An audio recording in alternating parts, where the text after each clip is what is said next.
একদিকে 101 শয্যার উন্নয়ন, অন্যদিকে অনিয়মের অভিযোগ। ফুলবাড়িয়া স্বাস্থ্য কমপ্লেক্সে কি ঘটছে?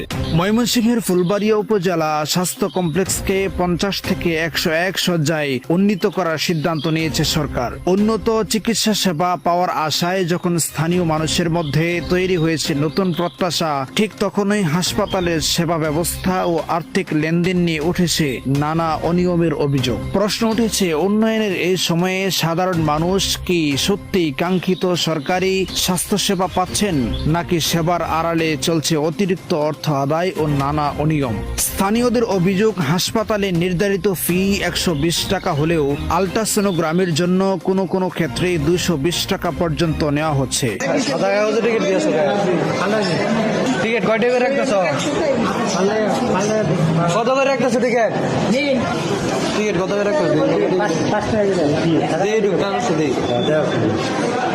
এটা টিকিট, সরকারি টিকিট 5 টাকা রাখতেছ?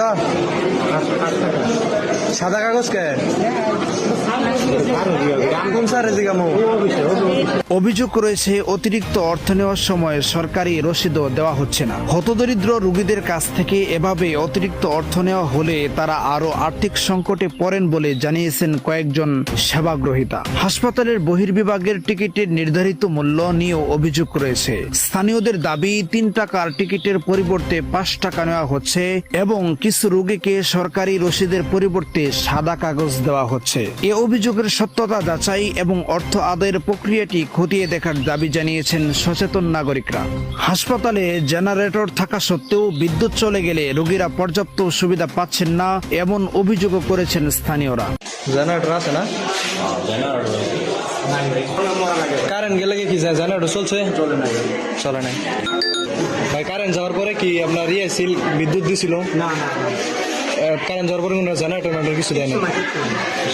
ফলে জেনারেটর, জ্বালানি ও রক্ষণাবেক্ষণ বাবদ ব্যয় হওয়া অর্থের ব্যবহার নিয়েও প্রশ্ন তুলছেন তারা। তবে এ বিষয়ে প্রকৃত চিত্র জানতে হাসপাতালের নথিপত্র ও সংশ্লিষ্ট হিসাব যাচাই করা প্রয়োজন।